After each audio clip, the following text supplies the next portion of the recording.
Ciao mga tao, buongiorno. Thank you Lord sa isang bagong umaga at panibagong buhay na ipinahiram niyo sa bawat isa sa amin at sa aming buong sambahayan. For today's video, story time muna tayo kung paano kami nag-end up sa pagdedesisyon na mag-apply ng citizenship samantalang wala naman talaga kaming kabalak-balak talaga sa totoo lang. Once upon a time, nagplano kami na uuwi na kami for good. Matagal na talaga namin gusto yun para din kasi gusto namin mag-aral ang mga bata sa Pilipinas. Kaya lang hindi namin alam kung paano at kailan at kung sapat ba ang aming naipon. Taon-taon kasama yan sa aking faith goal sa aming annual prayer and fasting.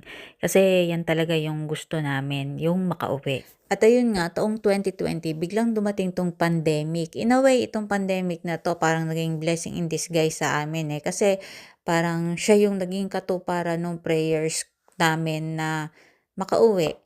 As in talagang biglaan, pinackage namin lahat ng gamit namin. Uwi, bili kami ng ticket, one-way ticket. Grabe yung experience ng flight na yon. As in, unti-unti nang nagka-cancel halos lahat ng flights. Pati yung una naming flight na local nag-cancel tapos na tuloy lang yung last flight ng local. Muntik na kaming hindi umabot doon sa international ng Etihad.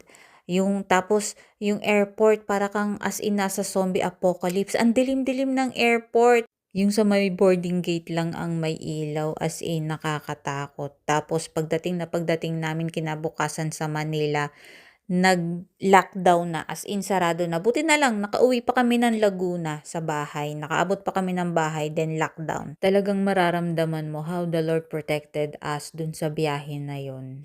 So, ayun na nga, edi stay kami sa Pinas, ano, syempre, first couple of weeks, medyo galante ka pang gumastos, so bagong dating, may budget, biglang naisip-isip namin parang paubos, ang bilis natin gumastos. Syempre, nung time na yon pandemic, halos walang lahat na trabaho, ganyan. Lalo kami, bagong dating, walang trabaho kami pareho talaga.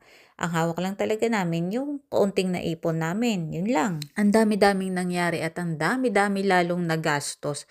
Siguro in a span of 2 to 3 months, 50% ng savings namin ang nalagas na. Ganon kabilis. Yung sa pagka-uwi namin na yon, yung pagstay namin sa Pilipinas, doon namin nakita kung ano yung napakalaking difference ng Pilipinas, ng gobyerno ng Pilipinas at gobyerno ng Italia.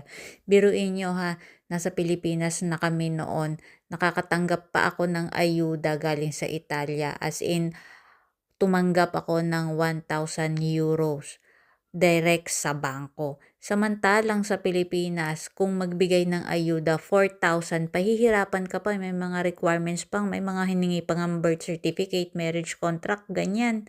Tapos, buti na nga lang doon sa subdivision namin, sila yung pumupunta. Pero yung iba kasi, papipilahin ka pa doon sa kung saan na andoon yung ayuda na pinamimigay. Tapos one time na hospital si Eunice, may biasis, nagstay kami sa hospital ng 3 days.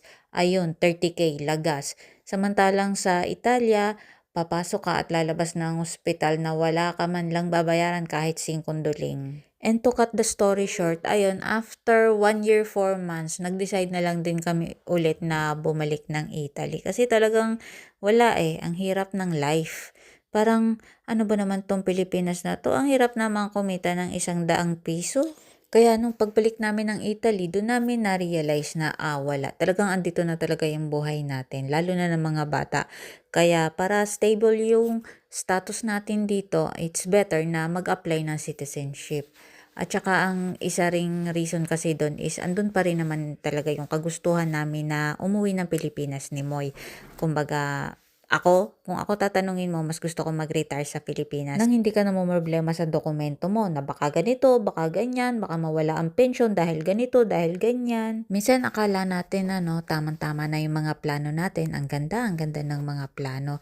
Lalo na kapag sumasang-ayon sa atin ang pagkakataon. Ang hindi natin alam, part lang pala yung mga nangyari na yon sa mas magandang plan ni Lord para sa buhay mo.